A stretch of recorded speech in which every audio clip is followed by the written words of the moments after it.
Basketball, careers, computers, and engineering. Next on Conversations.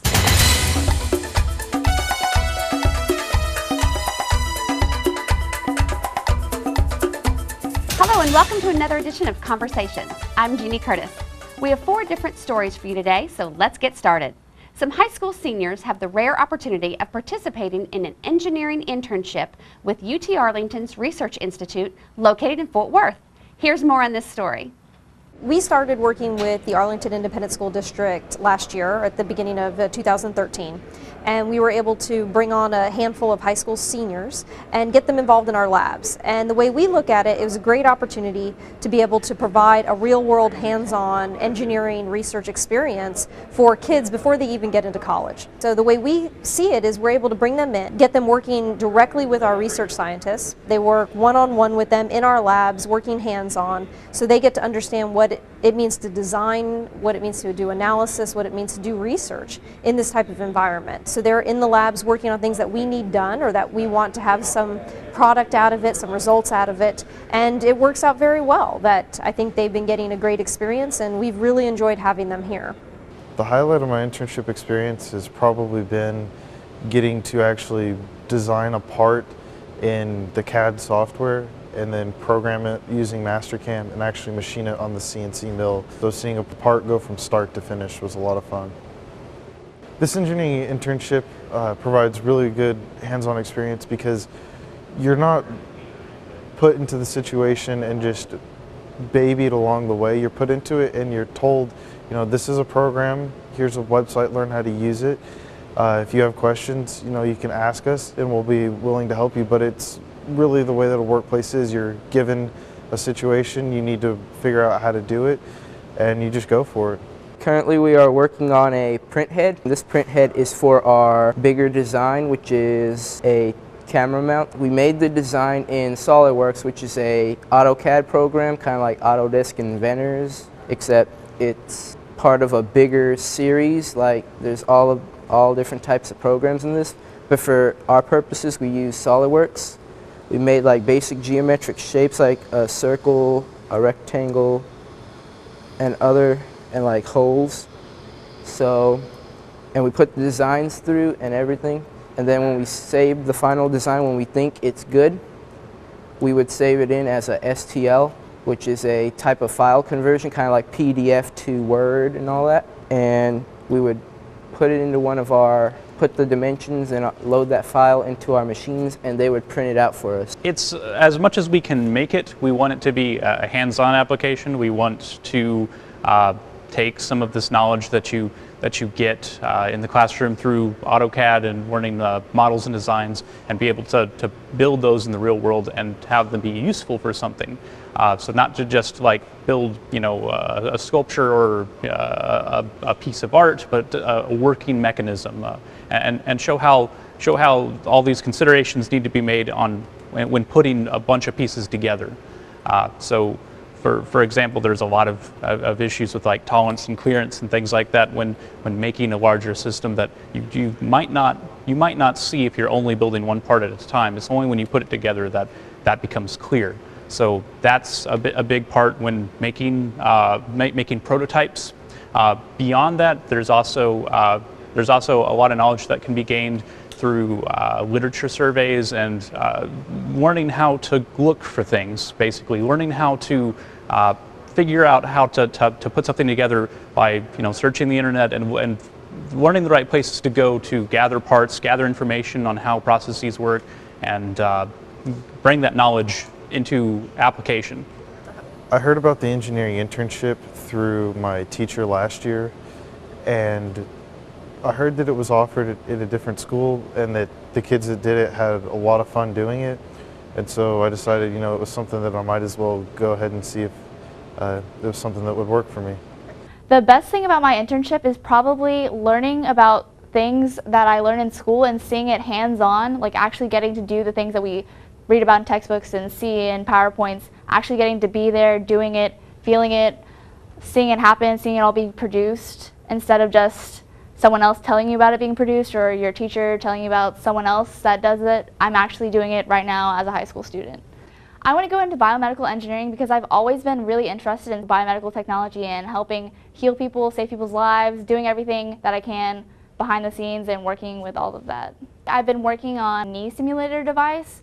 It's basically going to give a cheaper alternative to other models that they have right now, like a typical model that a medical student would learn to get their residency for surgery on would cost upwards around $100,000, and the one that we're making here is only $1,000. So it's a huge difference between past technology and what we're working on right now. And lately, I've been working on CAD modeling parts for the knee, adjusting parts, molding the parts, putting it all together. Basically, it's just going to help biomedical students, specifically at UNT Health Center, and it's gonna help all the students learn how to get their surgery. The courses I've taken in high school include computer science, and I've taken a lot of different engineering courses, and a little bit of everything I've learned from the engineering courses is really applied. I use a lot of physics and calculus whenever I'm writing the programs, and but the first and foremost, computer science at Martin has really helped me when writing programs. A lot of the concepts that I've learned through my high school coursework I've used and seen in the work that I've done here at UTARI, and I've expanded even more upon those concepts and learned new ones as well. But there's been a major realization in just how those the things I've learned in high school can be used.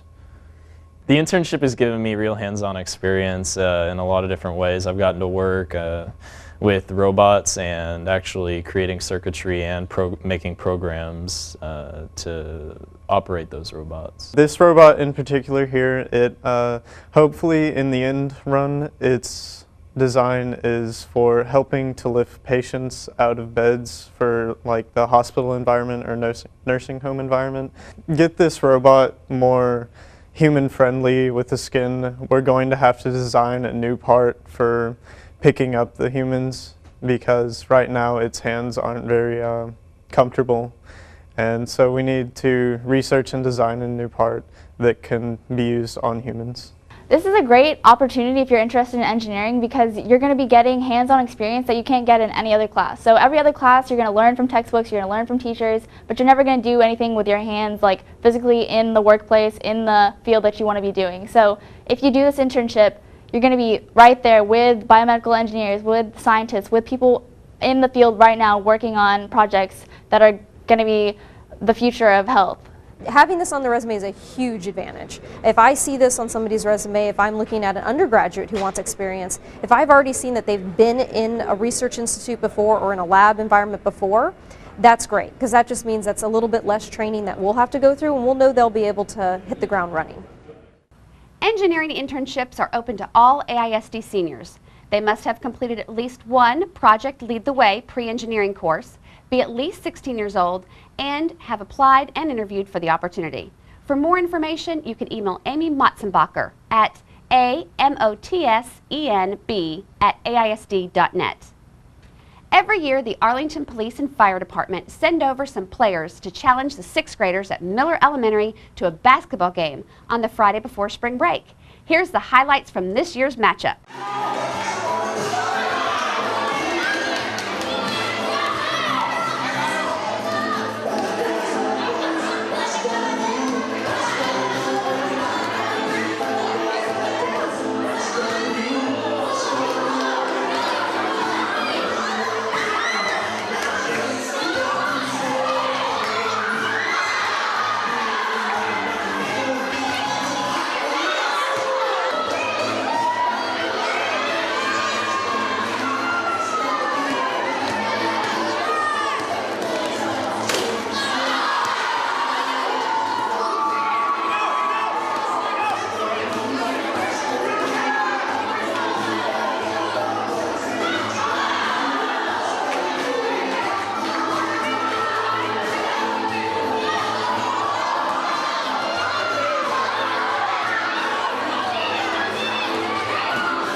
The students had a great time, and special thanks to all of our policemen and firefighters who participated.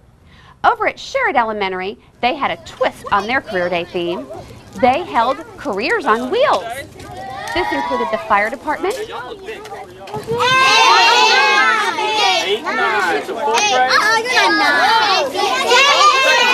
Okay, very good. Well, my name is Rick, and we're from Station 17, so we're going to show you the fire truck.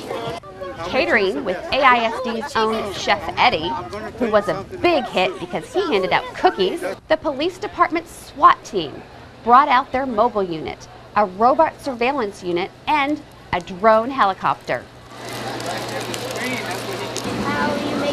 How do you fly? No, we can't do that today because we have to ask a lot of people in order to fly it. You know how police officers kind of regulate the ground and the road with traffic lights and stuff so people don't run into each other? Well, there's a government organization that regulates the sky with airplanes and stuff like that, so we have to ask those guys so that everything is safe before we fly that, so we're not going to do that today. Yes, ma'am. City of Arlington's public library had their mobile tech link vehicle, where students had an opportunity to tour the inside of, which houses multiple computer stations. So, if you're out and about and you see us in the parking lot of a grocery store, or schools, or churches, or businesses. Republic Services trash truck. City of Arlington's Park and Recreation Department showed off their 8-wheeled amphibious vehicle, which they can drive straight into a creek or lake and climb out on the other side. Pretty cool. That sounds like that motor thing. Oh my God! Can you go backwards? Yeah.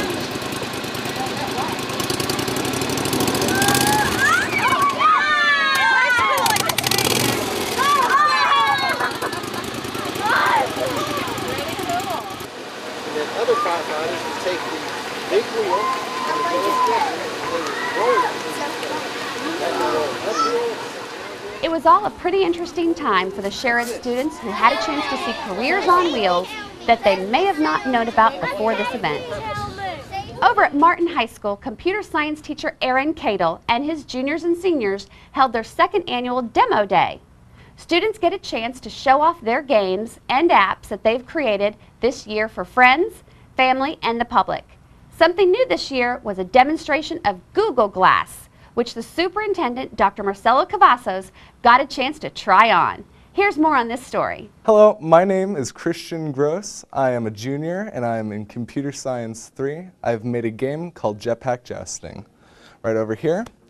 Jetpack Jousting is a simple game where two people will fight each other to the death. And you can choose from 3 rounds, 5 rounds, and 7 rounds right there. And you can customize your jetpacks. If we can go over there. Here you can change the type of weapons and also change what your name is, the thrusters, like basically every color about your, like every color in the jetpack can be changed. And let's get a game off. We have 3 maps and pick whichever map, guys. Okay. And as the game starts, you have a music preamble, and then it actually starts. Everything kicks off. In each map, there's either no obstacles or there are different obstacles. Like right here, those are 2 obstacles that if you wedge your weapon into any wall, it's going to get stuck. I built this all the way up, basically from the ground. I built it with a program that my teacher, Mr. Cale, had shown us. And then I built the entire physics engine and everything from the ground up for the game. So yeah, that's basically it, and that's my game, Jetpack Jousting. This has been Christian Gross. Hi, my name's Hattie Garizi. I'm a senior at Martin High School, and I'm in Comp Sci 3. So I created a game called Super Marathon 3000 over here. My friend Christian's playing it right now. So pretty much what it is there's a series of never-ending challenges that you pretty much have to play until you run out of lives. You get your score up by completing the challenges, and you run out of lives by not completing the challenges. And there is a time limit involved. As your score goes up, the game actually gets more fast-paced. The time limit is smaller. And some of these games really trip you up because you're running around and the don't move will pop up and you're in motion and you'll lose a life. What we have capturing Christian's motion is the Kinect. So what we use to program the Kinect is a program called Processing, which our teacher, Mr. Cadle, introduced us to. It uses Java and nicely compatible with the Kinect. You just download some libraries. You know, you can program anything you want, really. Very fast-paced. It's energetic. It's supposed to be exciting. I think I've achieved that well. Yeah, and it's just a lot of fun. So I'm doing this racing game, which is just a lap time. It takes how long it takes you to just do one lap of racing game. And usually the laps here are about 70 seconds. And what you simply do is that you just turn your hand this way, and the lap, your car will actually turn this way along with the track. That's like this right here. And of course, if you try to go outside the line, the car will slow down, and that will harm your lap time too. Yes, we're using the Kinect object so then we can track our hands and most of our body parts, so then we can apply those body parts and then code them inside the program, and then so then they can track whatever we do whenever we code the program. Hi, I'm Angela and I am in Comp Sci 3. I'm currently a junior. So my game right here are a bunch of zombies, and basically you're trying to kill as many zombies as you can. The thing with this game is that you can't just kill any zombie, you have to kill the first one that pops up, so you have to kill the one in front. And so basically your score will get higher the more zombies that you kill. And I had a friend of mine draw these amazing graphics. Her name is Jamin, and so she did this for me, and then I coded it to manipulate it to dance towards you. And if you wait a while and you let the zombie kind of just chill and come towards you, eventually it'll have a little warning that comes on its forehead. And you can't kill the zombies in front of it. But when that warning comes up, that means it's close to getting to you. And once it gets to you, you only have 3 lives. And once you lose all 3 lives, the game is over. You would think that maybe a couple of words and a couple of lines of code wouldn't do very much, but you can create a lot of really cool games, and you can let your imagination go wild. But it also like combines my love of logic and math and all this stuff. And it's basically everything I love, honestly. So this is our game. It's called Marquise Attack. Marquise is the name of the monster. And it's a Kinect-driven game, so you move around and clap your hands to control your player. And what you want to do is you want to pick up coins while avoiding obstacles, and then you can kill the monster when you get enough power. So we'll have Osman play the game really quick. So here I lost actually because I wasn't able to kill the monster in time.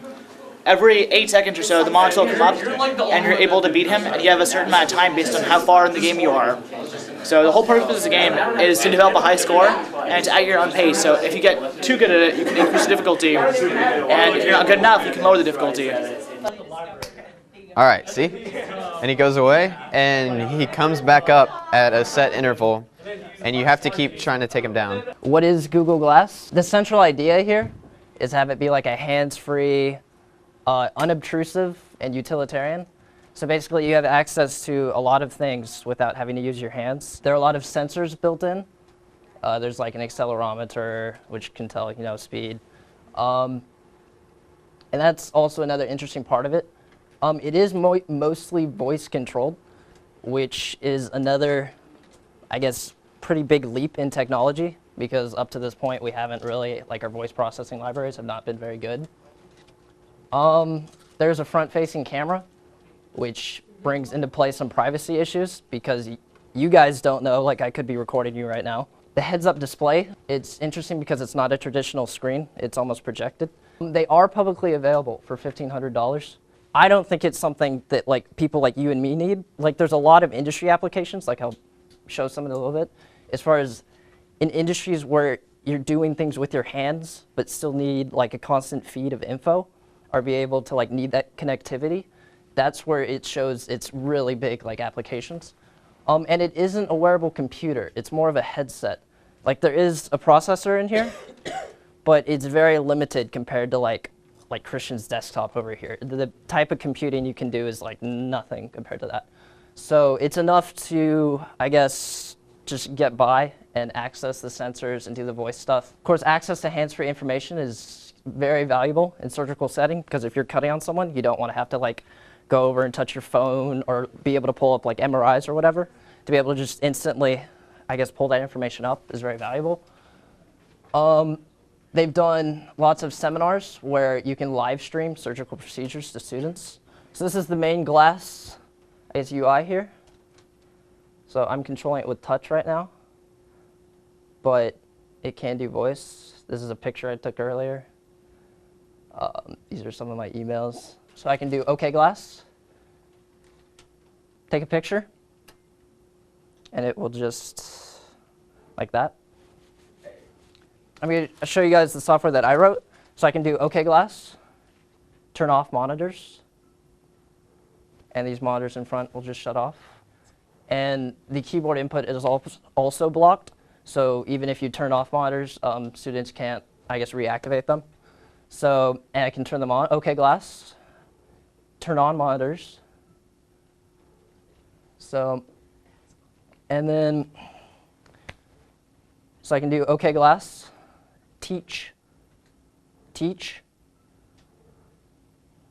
this is, I guess, a little software suite that I wrote. So it shows 5 students in class because I have the 5 computers in front connected. And I guess in the future I could actually like hook this in with like the team system. So actually you could see, like, immediately do attendance, being able to see who's logged on and who's not logged on. But and so here are some of the other features. So like record a lecture, you can activate this and be able to record a lecture and automatically put it onto his computer. So this would be useful if someone misses class, because you can record a lecture and then push it to their computer. So hey guys, we're the 4th-year computer science students at Martin, and we've been spending the last couple of months working on this app. The goal of this is to work with Mrs. Sledge's 6th grade math class at Little Elementary, just down the road, to try to improve their math scores in a really fun way. So what we did was we planned together an app, and it has 2 parts. There's a story mode and a minigame mode. And I'll show off the story mode first. Now this is featuring some art by one of our current seniors, Allison Chin.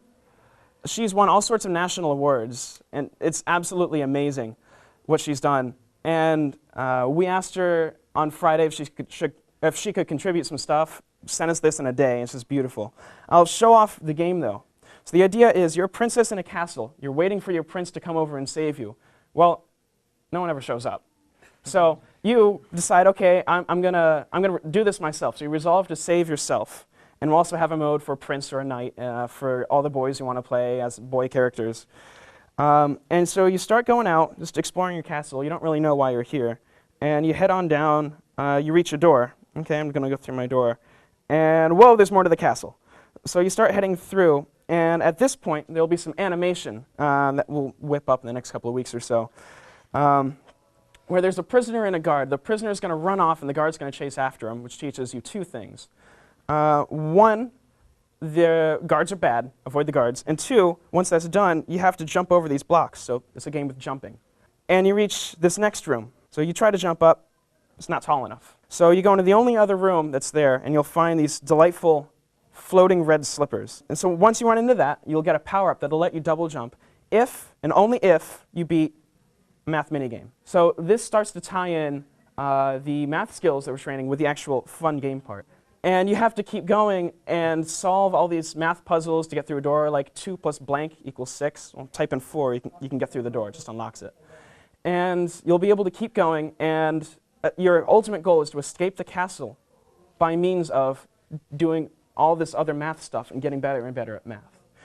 So this ties us into these mini games. Jake, do you want to go ahead and explain this one? Yeah, sure. So this is based off of a popular game right now, 2048. We decided, hey, I mean, it's so popular, kids love it. What if we could integrate that and actually include math? And so this is one just possible scenario. We have it to where it's very versatile. We can change the starting numbers and things like that. But, I mean, just like in 2048, your goal is to combine like tiles. And so, unlike 2048, which starts at 2 and builds up to 4 and 8 and adds like that, we started with fractions and decimals. And so, this way, only like fractions and decimals can combine so that they can actually see, like, hey, 0.2 is equal to 1/5. And so, these 2 0.4s here I can swipe and combine to make a 0.8. And so the eventual goal is to get to, in this case, 1.6 or 8/5 or 1 3/5, which are all equivalent. And so once they combine all the way up and get to that goal, that's when this mini game is beat, essentially. And so that's the summary of this one. This brilliant guy, Gabe over here, came up with this thing. We call this one tiles. If you look here, we have a picture. It's kind of distorted, you know, blurred, negative, whatever. And you're given like a 6th grade math question, mainly ratios and fractions and stuff. And we can adapt it for any type of problem. So for this question, it says Eric's Pizza made 18 thin crust pizzas and 20 thick crust pizzas. What's the simplified ratio of the thick crust pizzas to the number of thin crust pizzas? So that would be... So just some word problem. Yeah, just a word problem. That would be 10 to 9. And clicking that just kind of goes off. And obviously the game is to reveal the picture. And, you know, it's timed and stuff. And then when you're done, it shows off. And, you know, if you get a wrong one, What we're going to do is we're going to have all these games together. And we can either link to those from the story mode as part of playing through and going through the castle, or we have this quick play feature for the kids to just come in, play these really addicting games that are also math games. And so, like Gabe's word problem tiles game, they just come in and do all this stuff and try to get the highest score. So this was something that Jake worked on, where it actually saves your scores on your phone or on your tablet. And you can compare them with other students and try to get the best high score. So if any of you have ever played games like Angry Birds or Doodle Bounce or anything like that, it compares your scores to your friend's scores, and whoever has the best is the best at the game. Well, this will let you start comparing. And so eventually we're going to have this as like a real marketable app that we could put on both the Apple iOS store and the Android store. And naturally everyone in Arlington will have this for free because we're going to put it out there probably for free. And yeah, so we've just made this great app for 6th grade math students. And I've talked to other teachers in the district and outside the district. They all love it. So I'm really looking forward to working with you guys further with this game. Amazing students and great games they created. It was a lot of fun. That does it for this program. I'm Jeannie Curtis, and I'll hope you join us again next time on Conversations.